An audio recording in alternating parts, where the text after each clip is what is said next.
Good day, my angels. Welcome back to Sacred Sagittarius Angels Answers All. Your host here, Tigra, where I bring you spiritual and general messages for the Sagittarius community. If this is your first time, don't let it be the last. Please hit the share, like, and subscribe button. I have this channel here for in the light of positivity, and all you have to do in exchanging the free messages that I take my time to post here is to show your appreciation by sharing, liking, and commenting. Every time you comment, I do put your name into the poll in which I do a free subscriber card poll every 2 weeks, showing my gratitude and further thanks to those of you who really stay tuned to the channel and take the time to comment. Thank you so much. We're going to clear the energies from previous readings. For those of you who are steadfast and have been keeping up with the readings, you've noticed that I'm sort of getting back to my schedule. Our birthday season is slowly phasing out, so my celebration of my own personal is slowly dying down, but I am getting back on schedule. I'm working on your mid-month December readings. We're going to be tapping into our career and finance mid-month energies for December, but I've posted a lot of other readings over the course of the weekend. Your Friday wake-up call is there as well, so when you have opportunity in your free time or while you're commuting to work or school, please get caught up. I'll be posting some additional love readings today along with your ancestral read. Cards of blessing prayed for as they always are to Allah for time. You can always advance this reading. I always put the intro and then there's a timestamp that tells you when the reading actually starts if you want to go directly to the reading. Okay. What are the messages for careers when it comes to Sagittarius? What are the messages for careers when it comes to Sagittarius? Before we begin, I was drawn to a spiritual message for you. Lord, help me to remember that there are many ways to rejoice in any kind of day you make for us. So that's just a reminder from the universe that, not every day is going to be a great day. Not every day we're going to be happy with our job or we're going to be happy with our income. We're going to have disappointments. We might not ace that interview. We might not get that call back for the job that we wanted. Our money, our credit might not be looking right. But we have to draw an energy from when things were good. Okay, because things don't always stay bad forever, just as also as they don't always stay good forever. We have that yin and yang and the ups and downflows of life. So when you're going through a tough time, just try to draw and remember all the good times that you've had and how God has gotten you through. Okay, the first 4 cards we get start out with authority. Clashes with your boss or a challenge to your power will compel you to respond. Choose peaceful solutions if you can. Very interesting that we got this card about authority. For those of you who was able to look at the readings yesterday, for our general monthly reading, I believe it came out that some of you might be having a situation with your employment or employer where you're being micromanaged. And I feel like this kind of also connects with that or can be adding. So some of you are going through some difficulties or challenges, not per se with what you do for a living or your income, but the management, the people you report to, possibly your colleagues. So clashes with your boss, you and your boss might not see things eye to eye. You might feel that your boss does micromanage or that they're very unfair to you. So this could be a challenge, and it might come to be where you have a confrontation or you're pushed to say something out of character. Before you go over that edge, pause, take a deep breath, and think about what you're going to do and what you're going to say and the consequences of it. Especially if you're doing it around other colleagues and co-workers, it can be documented. HR will be involved, and there are punishments both for yourself and even for your superiors if lines are crossed and certain things are said that are disrespectful or could be termed as harassment. So try to have a peaceful solution. If you're in a situation with an employer or colleague where you really don't get along and you think it's going to that next level, get the support that you need, get everything documented and have your facts in a row. Have it sit down with your HR department or your manager's manager to make sure that you are covering all your bases, and don't let anyone trip you up because they can push your buttons, especially if you are quick to react. Okay, so just take it easy. I know it's uncomfortable to work with people who are trying to get you for whatever reason or just have something against you, but you've got to be smarter than them. They're playing checkers, you have to play chess. We also get the message of harmony. It's important for you to have a quiet, peaceful work atmosphere in order for you to thrive. Working at home for yourself is the best. So wow, I love the fact that the universe is really recognizing that some of you are struggling with people or a department, or in particular one person of authority, a co-chairman, a foreman, a supervisor. If you can't find a peaceful resolution with HR or within your team, maybe you should look into the options if you can work remotely, if that option is not available to you now. I mean, in addition to just, staying there and looking for a new place to go to, or another department where you're not in such a very tense situation. Because in order to get your work done, just like anything else in life, you need peace and harmony. And if you work in an environment or an office where, again, you feel like someone's after you, they have some type of negative feeling towards you, they just have something against you, it's going to be like no matter what you do, you're always going to feel they're going to find fault with it. So you need that peace and harmony at work, especially when you don't have it at home, because most people, when you go to your job, it is like your second home. And if you're going through it at the home with your kids, your grandkids, your boyfriend, your wife, your spouse, and then you come to work and then you got drama there, where's your little, place of escape, so to speak? So try to have that harmony at your place of business. Not only is it going to make you feel better, but it really contributes to your creativity and how much work you get done and the quality of work you get done. We also get the message, make it work. You have all the tools you need to succeed, but you have to put in the effort. You excel at working with your hands and fixing problems. So some of you might not be in the right career for you. You might have taken a job just because you had to have some money coming in. And we've all been there, right? Where you just do what you got to do to make ends meet.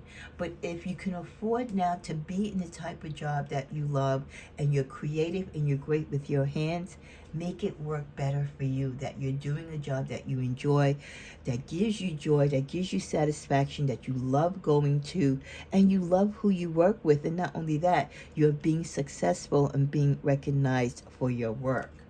At the bottom of the deck, we get frozen. There may be a hiring freeze or no new work at this moment.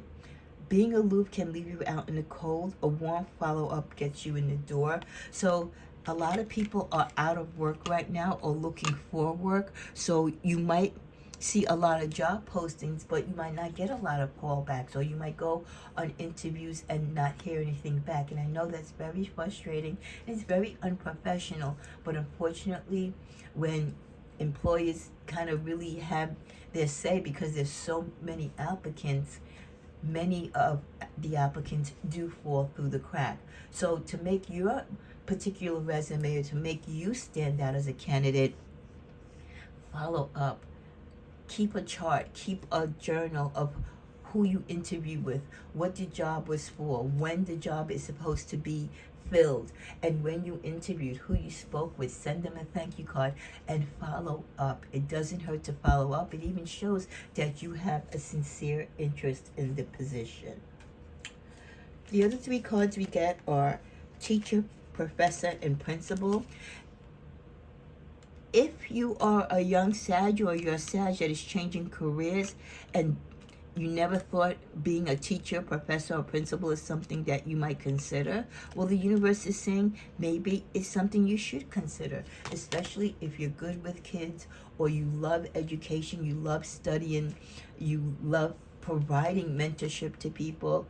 A professor, if you have a particular skill set or knowledge in a particular field, and again, you love educating people, and you're very knowledgeable yourself. A principal, if you want to combine both knowing a lot about education and academics, and then on top of that, you have the authoritative, the leadership qualities to run a school, to run, a faculty.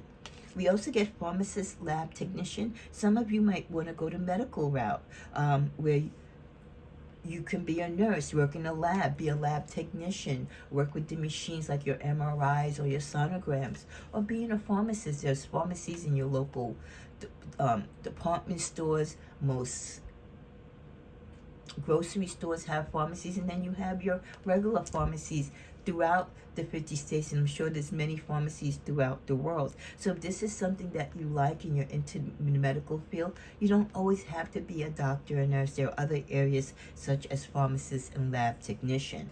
And then finally, some of you might have the calling to be in technology, to be in travel industry or armed military forces.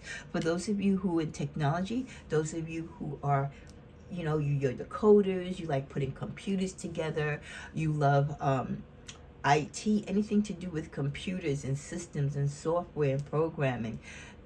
IT and technology is definitely a job like healthcare that always need people, and you can get paid quite well, and you can work from home and have a lot of flexibility. Travel industry, maybe not as much as the medical and technology field, but if you want to be in the travel industry, you want to be a pilot, an air traffic controller, a stewardess, or a travel independent agent. There are schools and programs for those as well. And then finally, the armed forces, the military. And I know a lot of people tend to always look at the military as a last resort, especially youngsters when they're graduating high school and they haven't really decided what to do with their life, or they haven't really finished school. That was always an option when I was coming up, to go into the military. You have your Army, you have the Navy, you have the Air Force, and then you have the Marines. So you have the 4 branches of service in which not only are you getting paid, but you're also doing service to your country. It's not for everyone, so you can sit down. Each branch of the service has recruiters that you can speak with, and they can go over the different contracts and terms and the different job positions. There's a lot of travel. If you want to be active, you can also be a reservist, where you're like, quote unquote, the weekend warrior, where you only go in once a weekend out of the month, and you can always alternate and then later on become active. But there's a lot of great VA benefits and other things with being in the armed forces and military. So if you don't mind going through the rigid training, it might be something for you. Let's just see what's at the bottom of the deck. At the bottom of the deck, we get, you're not giving enough energy or time to achieve your goals. This is the first time, I think, since I created this deck. This is one of my decks that I created years ago, where I pulled this card. So I want to elaborate more on that you're not giving enough energy or time to achieve your goals. We all start out the year with our intention to have a dream list, a bucket list, goals, aspirations, and sometimes we can't get to all of them because we're overwhelmed. Life happens and things kind of fall to the wayside. But if you're sitting now in this month of December, as you go into another new year, planning about what you want for your life, where you see your life next year, don't plan and don't make promises to yourself, the things that you're not going to follow up on. Don't say you want to buy a house if you're not going to put the energy into it to clean up your credit, to save the money, to do the hard work that it takes to build a house and to be a homeowner. You want to buy a new car. Do you have the down payment for the car? Can you afford the car insurance? Have you sat down and figured out your budget for car insurance, if you're going to pay it off in cash, or if you have to pay a car payment with the car insurance every month? Is your license active, or do you need to get a driver's license? What type of license do you need? So it's just basically being prepared and having everything together for the things that you want to achieve. If you're not giving them energy and you're not putting time into the things that you want to achieve, how are you going to be successful? So that might be a very big wake-up call for many of you, and I love that it's coming this time during our birthday season as we're slowly going into a new year, because it might be a reminder to you that we could dream and be excited and be hopeful about a lot of things for our life, but unless we feed the energy and give them the time and attention and do the work, they're not going to manifest. As we're coming to a slow close, the next card we get is Take Your Time. Some of you might be rushing through life, rushing through your careers, rushing through your money, just not taking time to enjoy life and to enjoy what you have. And then you look back in the years and the time is lost. So take time as you make plans for your new year, as you make plans for your life financially. Take the time, if you're in between careers or if something's going on in your current career, what your next game plan is. But don't rush and make hasty decisions. We also get use your skills to create. Many of you, when you're in between jobs or if you just want to add some extra income, you're very talented. God has blessed you. And many of us with artistic skills outside of our normal academic skills. Use those skills to create and to earn extra money. Or even if you just use it as a hobby to have quiet time for yourself. A lot of people who are spiritualists or tarot readers, psychics, they have this talent and gift, and it doesn't mean they do it as a career, but they might do it for family or friends or just for themselves because it's something that they enjoy doing. It gives them a peace of mind. We also get bank account on zero. Reminder that some of you are not in a great place. You haven't given time and energy to the things that you want to manifest. You haven't put time and energy into savings and clearing up your debt. So right now, you're in the negative. You're really in no position to make those big purchases or to manifest a lot of the things you want until you start putting the money and putting the work in to get things done. We also get the card Debt Free at Last. Well, congratulations to those of you who are making that last payment or you're 1 or 2 payments away. I know that feeling is fabulous when you finally get that e-statement and it says 0 due, 0 balance. You're paying off that car note, the last payment on your mortgage, the last payment on a student loan. Celebrate. But don't put yourself in further debt with a new charge, okay? Let's enjoy being debt-free and being able to splurge on the things that we enjoy and being happy, not having, that shadow over us of expenses and collection notices. In closing, we get the card to be patient. A lot of you are anxious because you're in situations with your job where you're uncomfortable. You don't know the status of what your company might be in 2024, or you've been looking and you can't get the job that you want. Your account might be in zero. You might be in financial debt. Like everything in life, you have to be patient and go through the course. Let divine timing, and don't trust in your timing for things to work out. Be patient. If you rush through the process, you're only going to be disappointed and end up in more debt or in more discord at your place of employment. Be patient. Take the time to think through, especially before you speak through situations, because as we started out in the beginning of this reading, there could be a building conflict which could lead to a confrontation between you and a boss, a superior, or your coworker. Be patient. Take time, take a deep breath, stand back, go in the next room if need be, before you say something or do something that you regret. Well, this has been your mid-month update for December 2023. May you continue to have a blessed Sagittarius season.